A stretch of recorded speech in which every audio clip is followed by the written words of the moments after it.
holding the line with a conservative movement. This is Stacy on the Right on Sirius XM Patriot 125.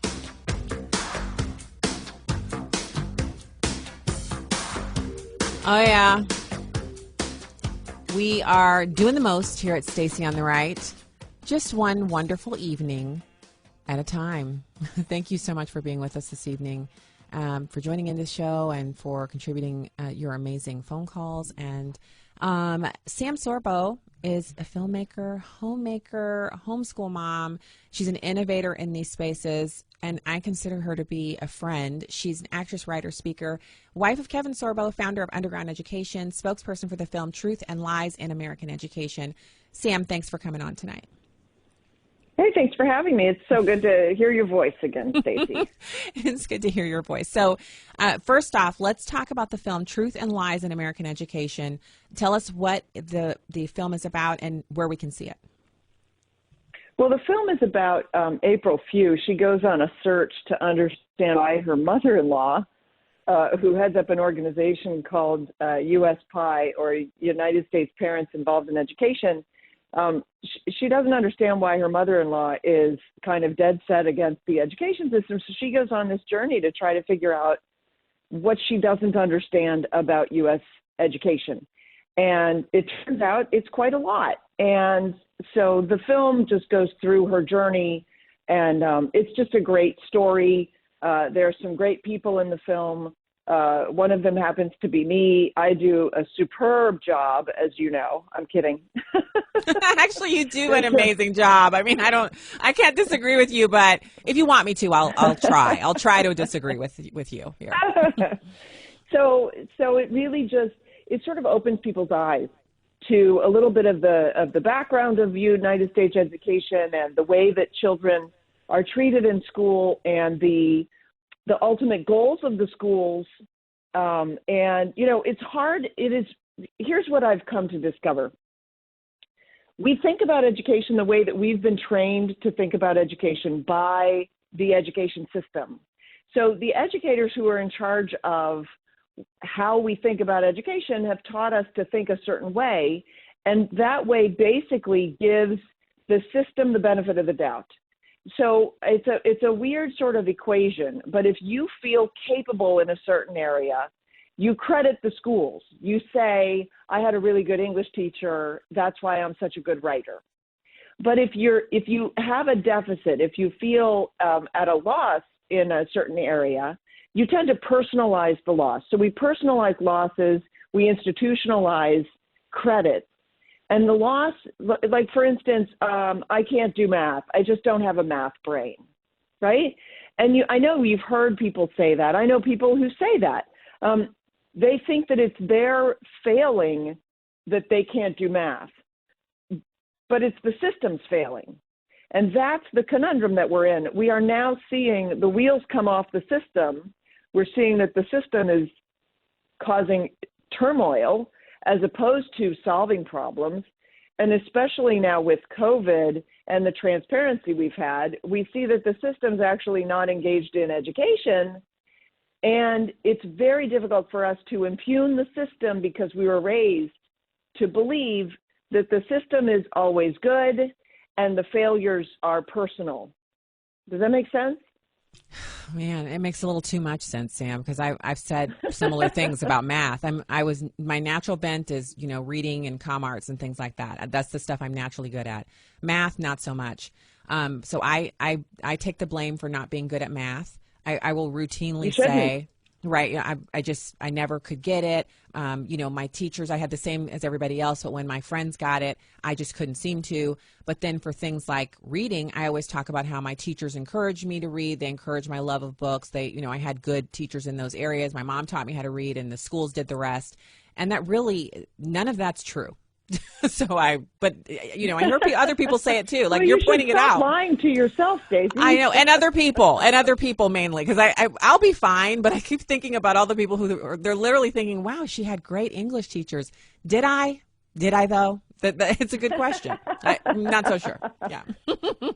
Yeah. So here we are, and so USPIE produced this documentary. It is a great movie. It's a lot of fun. It's a little heartbreaking, and it really causes you to rethink a little bit the way that you think about education, what you want from the education system, what you're buying when you buy into it, because people don't understand the grand scheme of that's at stake here.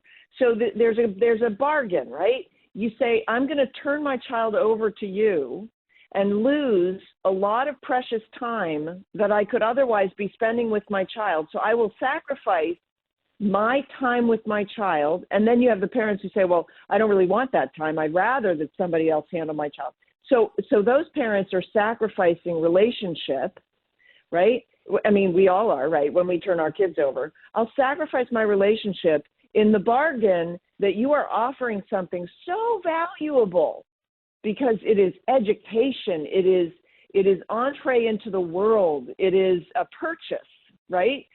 Into society, into more money. Because why do we send our kids to school? College prep and career readiness. What is college prep and career readiness if it isn't basically the ability to make money? So you're going to train my child to make more money in exchange for my relationship with my child. And that's the grand bargain. Wow. And what we're finding is not only are you not training my child to make more money, but my relationship with my child is actually a lot more valuable than I was led to believe. Because I was told, oh, I can just rescue the relationship with my child. I can make it work somehow. And by the way, there's no dealing with teenagers anyway, because teenagers are rebellious, cantankerous individuals. And I'm here to tell you that's a lie. Teenagers don't rebel as a natural effect.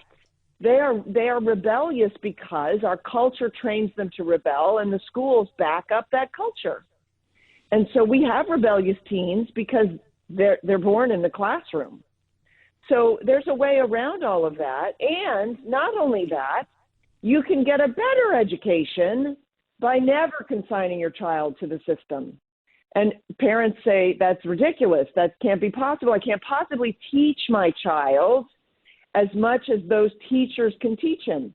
Not only can you, but you can do even better.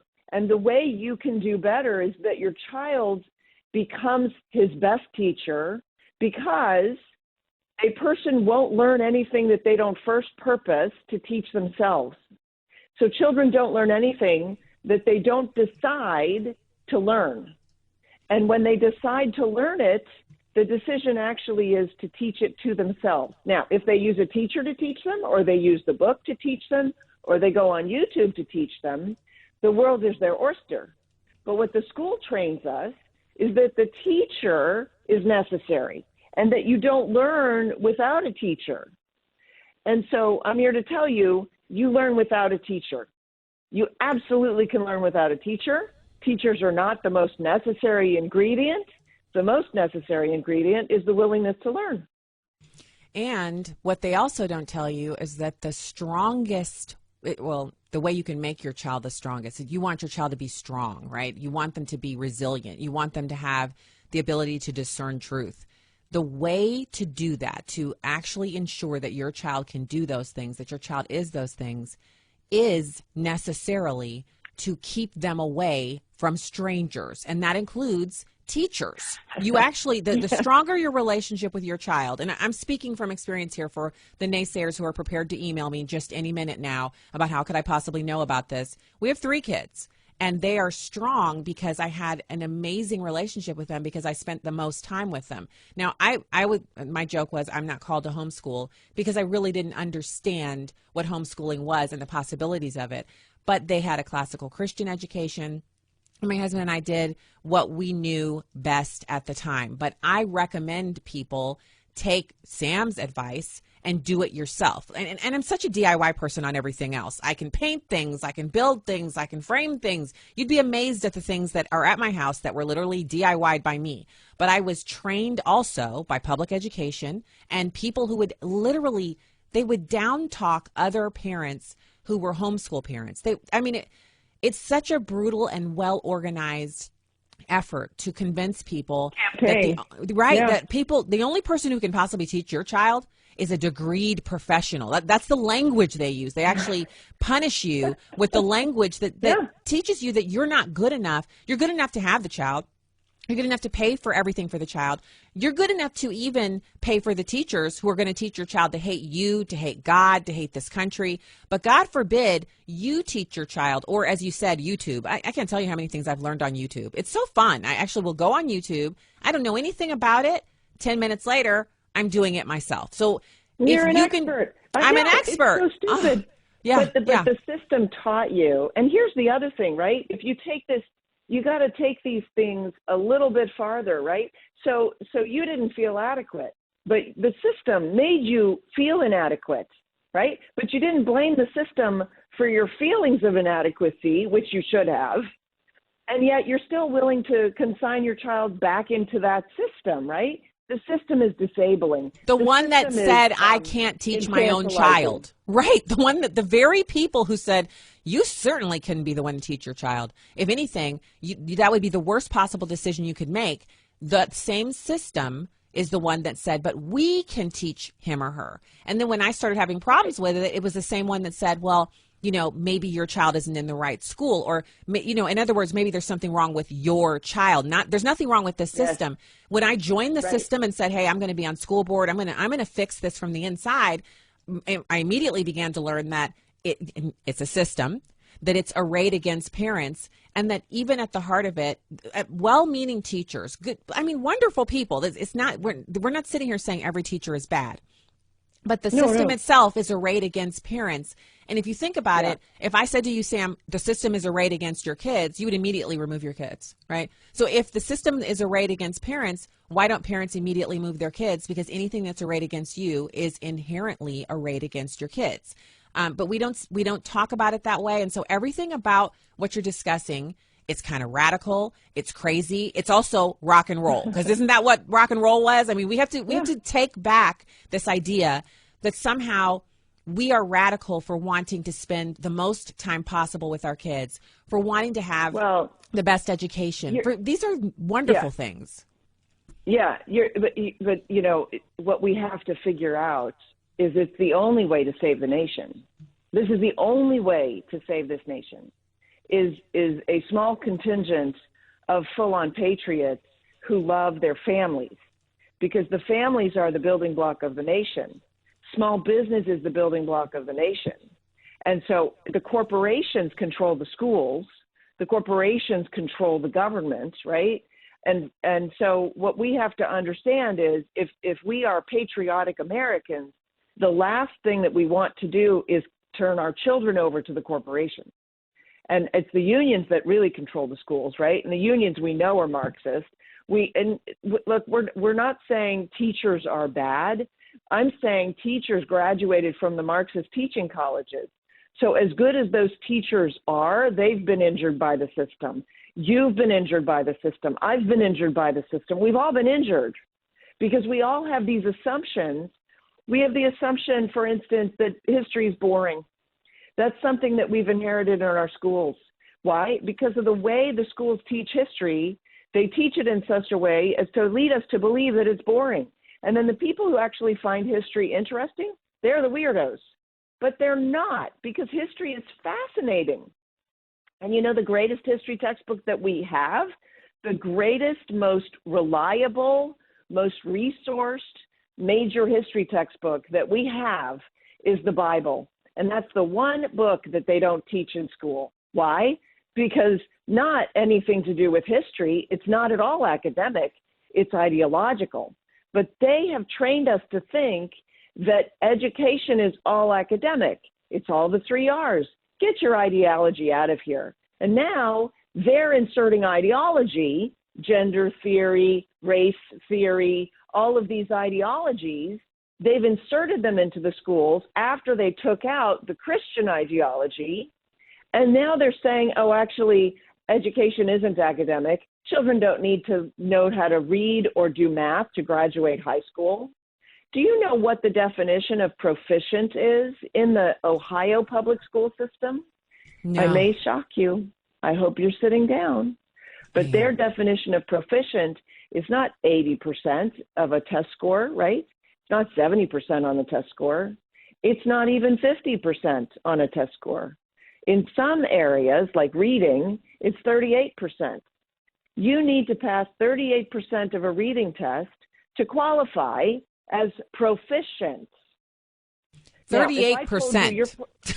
Yeah, if I told you your plumber is absolutely proficient, he passed 38% of his plumbing test, would you hire him? There's no way. Asking, there's no way. right? There's no way any of us would put up with that level of incompetency, but we do when it comes to our kids. And so the standard, it's a double standard. Yeah. Do you expect your money to be protected? Absolutely. Do you expect fancy cars, fancy buildings, fancy people, all heavily protected, but not kids, unless their kids, their parents are politicians, if their parents are quote-unquote important people. Same thing with these standards of proficiency. We don't allow that kind of failure in any other area except American education, and continue to pay for it. Hold on. We do allow it in politics. Oh, well, I mean, but that's a whole nother thing. We can't even compare politics to American education anymore. Do you know what I mean? The bar is so low. It's so low. But in the scheme of things, Sam, as we talk about it, it doesn't. So you know what doesn't matter? What parents think.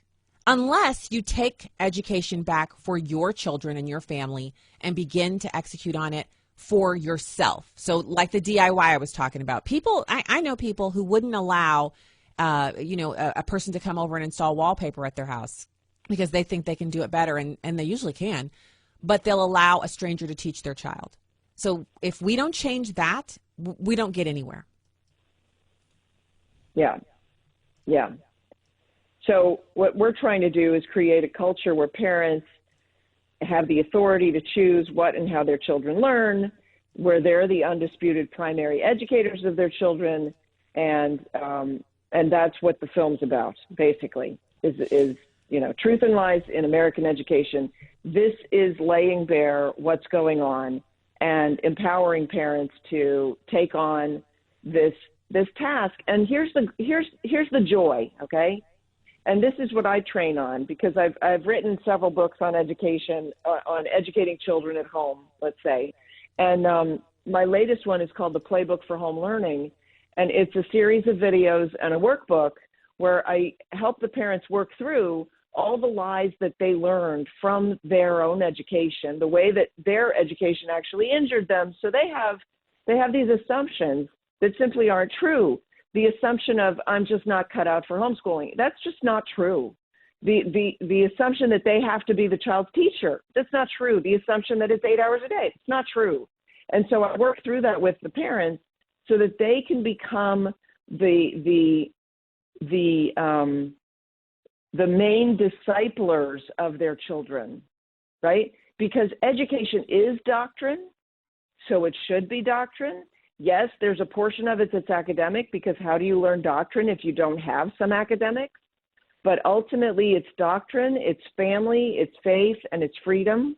And that's the way that we're going to be able to preserve this nation. It's the way the founders operated. It's the reason that the nation exists, okay? The founders never went to school because there weren't schools, right?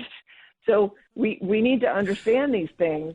And when you have that as your starting point, the world's the limit. And what happens is your children far exceed your expectations. Your relationship with your children far exceeds your expectations. And partly because you never had that relationship with your parents, because you went to school all day. So you couldn't possibly have that relationship with your parents. And if you're sitting there saying to yourself, but my relationship with my parents is very good, I kid you not. Your relationship with your children will be even better. You can't even imagine what you've missed out on if you were a full-time school attendee. You just don't know. You can't know. I mean, I've gone into debates with these people who are like, oh, my parents and I would have killed each other. It was terrible. No, I had to go to school. I'm like, you can't comment because you have no idea what a relationship with your parents could have been like without the interference of the schools. And they do interfere. It's their job to interfere. It's their job. In fact, it forms a wedge between the child and the parent. Yep. And I remember, and this is one of my prayers when our kids were very small. And, I still to this day wonder why people feel, empowered to go up to young moms and talk to them like this. But I was in the Target back when I used to shop at Target long ago, because I had 3 kids and 2 of them were in the cart. And this lady comes up and she says, "Oh, you got your hands full." And I was like, "Yeah, it's wonderful." Before I could even finish, she said, "When it's great now, but when they get to be teenagers, oh, watch out." She said, "You better enjoy them now, because when you get to be teenagers, oh, watch out." And so she just turned and walked off, and I thought, well, she must have a terrible relationship with her kids. And so we get in the minivan, the kids are all strapped in, and they're singing songs and smiling, and I just said, Lord, I didn't have kids so I could fight my way through their teen years. I said, just would you please teach me how to parent and how to be there and how to have a relationship with these little people, so that when they get to be teenagers, I can not only get through it, but enjoy it. Can you help me enjoy these people as teenagers? I just said that prayer and went on about my business and tried not to think about it again, because it's kind of a downer. You're standing there with 3 cute kids, and she's saying, "Oh, the terror ahead, they're going to be awful to you." And I'm like, but you don't even know these kids. These are actually really great kids. So I would tell people now that my kids I only have 1 left in the teens. The other 2 are in their 20s.